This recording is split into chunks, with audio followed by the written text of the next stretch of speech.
and conquer, which they've used so often. You know, how many times have you suspected that there was an agent in your midst since you started doing this? Not really ever, actually, because the only time when there actually was an agent in my midst, somebody hacked his account and got a fax that he sent to the FBI saying, "Why aren't you protecting me from these people that are exposing me?" Very good. Very good. You know, so when in it comes, sorry, go on. There was a story about how Hitler managed to divide and conquer his political competition in the 30s, early 30s, late 20s, I think. It was called Mr. Schmidt. Okay, he would come into his to communist meetings and so on and so forth, his political rivals, and he would tell everybody that there is a Mr. Schmidt in the room who is an agent who is trying to destroy their party. There was no Mr. Schmidt. But because everybody believed that there was, they started accusing each other and infighting, and then they were really surprised when this relatively unknown new political party rose so massively to power with so little opposition. And I think that's what's happening in the truth movement now, is that we have people within our midst who are simply telling us that there is a Mr. Schmidt when there isn't a Mr. Schmidt.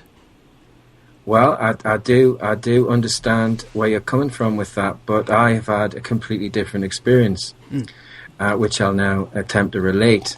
I'll tell you that the first part of it, I got put on an MI5 watch list, because I was down to make a series for the BBC when 9/11 happened, and I was meeting with heads of department, and I had some very influential producers on board with this TV series that I was writing, and I just had a conversation in the BBC canteen, waiting for this guy as a head of department who was meeting us in the canteen for some reason.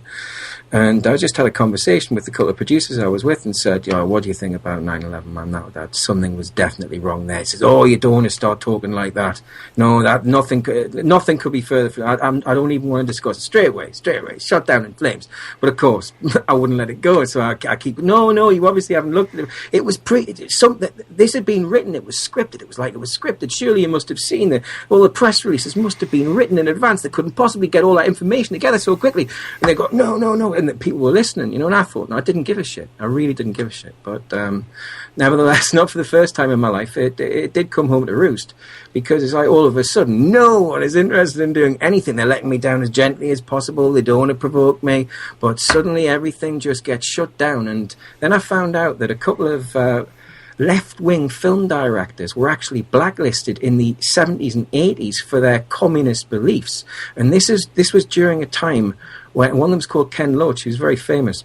And this was at a time when MI5 had an office at the BBC. They had an office at the BBC until 1981.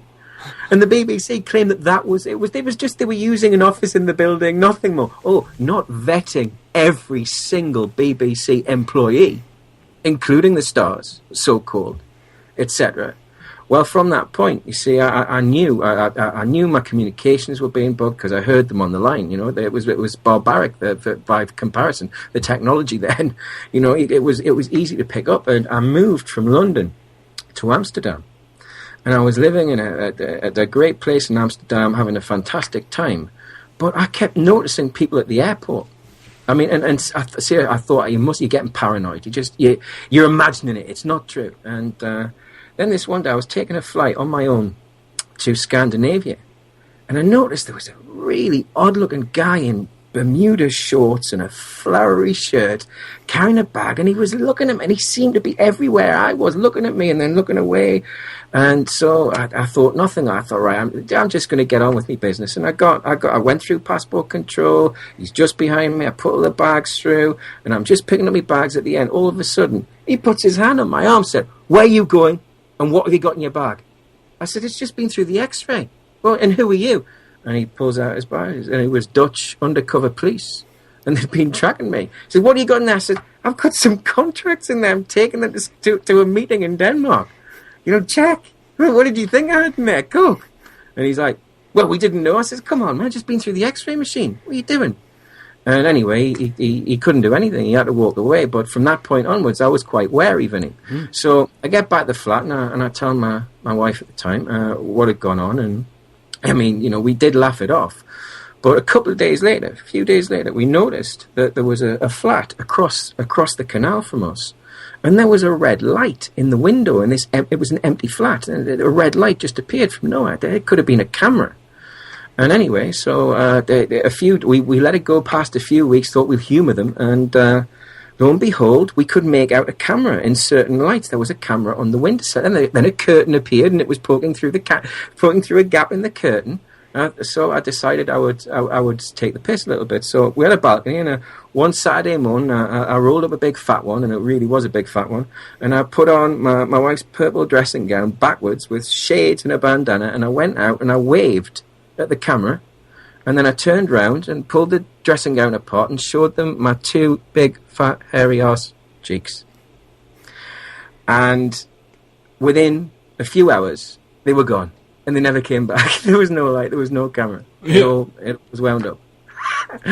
Yeah. And I haven't really worried about it since then, but I've been aware of their presence. They have made a few moves. Oh yeah. And my story about the Mr. Schmidt is just how you can sabotage other people who are otherwise genuine. That's not to say that just because you're paranoid that nobody's following you. That's right. You know, right. Because it does exist. The system does exist, and it's a big quagmire of suspicion. And what my point was is that if you're ultimately suspicious of absolutely everybody around you, just suspicious without any perhaps evidence for being suspicious, that's when you start destroying not only your own life and your social circles, but you start destroying your potential to actually positively influence those social circles. That's exactly. What's happened. I've seen so many people activists who have lost all social cohesion. You can't even have a conversation with these people. All the things that they're talking about with the scumbaggery and what have you checks out. It's absolutely accurate. But they don't have any relationships with people that last because they get suspicious so easily, and their suspicions can never be quashed. No, they can't. Regardless of the amount of evidence. That's why you have to give everyone the benefit of the doubt from the beginning. And you always know in your heart whether you can trust someone. You give them the benefit of the doubt regardless, even if you feel a bit uneasy. And I've never had that uneasy feeling, and I've never seen it develop into a situation where I could trust someone. I always knew immediately that I could trust the people that I trust. And it's always been that way, but I've always trusted my instincts on that. Nevertheless, I do also know that in 2008, via Google Ads, MI5 was advertising for operatives, and they were sending these advertisements to the job centres in Britain. And they were recruiting low-level operatives to basically spread rubbish, crap, and to be agents provocateurs on certain radical forums. And I've seen this again and again. You know, people will derail threads, and the discussion just ends up going nowhere. This is why on Twitter, Facebook, and YouTube, which I use fairly regularly, there is a function on them that I think is the most important thing for everybody who uses these platforms to know and know how to use properly: the block function. Yeah. Oh, that's yeah. Right. Because you get all of these people, all of these scum, they have no thing at all that is in any way contributing to the conversation. It's derailing it, it's destroying it, it's changing it from its intended purpose. Once you notice those people, and they give themselves away, it's kind of like, when somebody with awful body odor walks into a room, you can frickin' smell them. It's kind of like that. It's sort of like this intellectual, dishonest odor that they exude, and you can just it takes a while. I think what am I, in my 7 years of exposure to scumbaggery? I'm in my 7th year.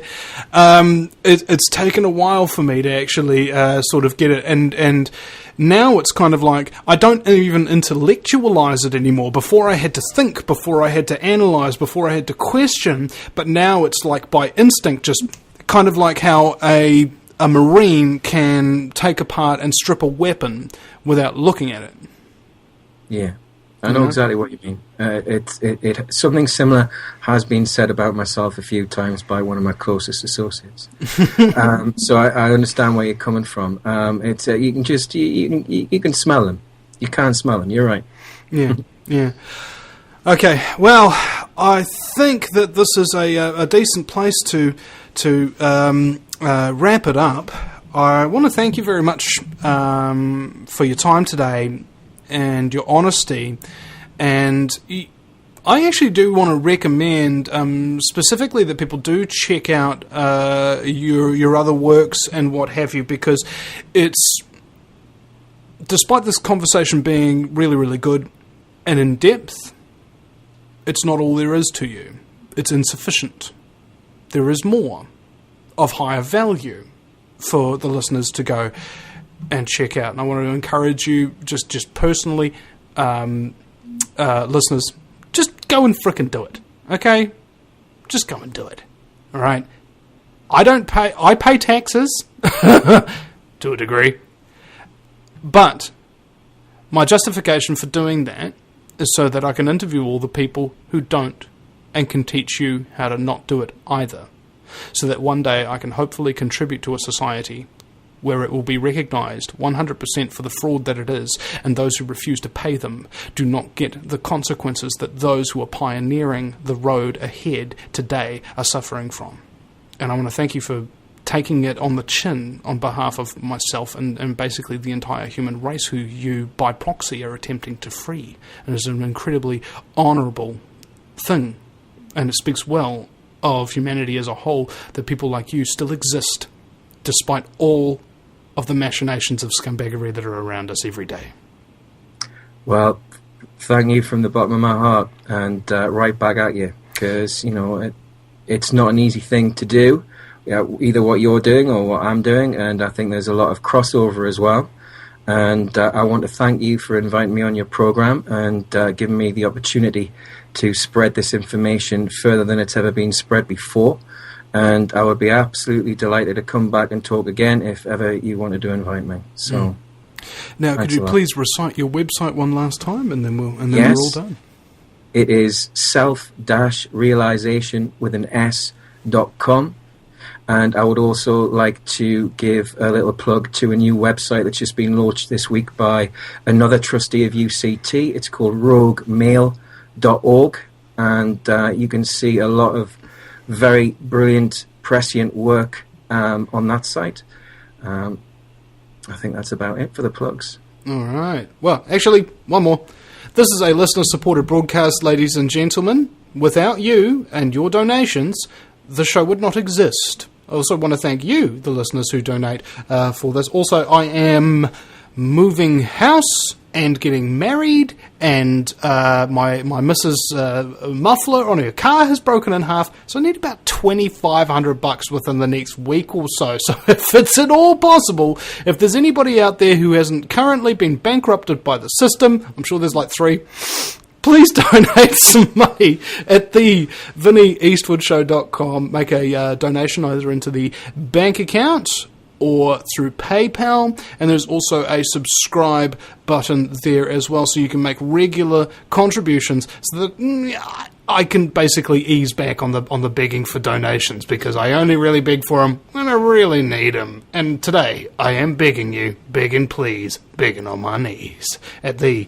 VinnyEastwoodShow.com. That's Vinny with a Y, because it's the most important question, and Eastwood as in go ahead, make my news. Thank you very much.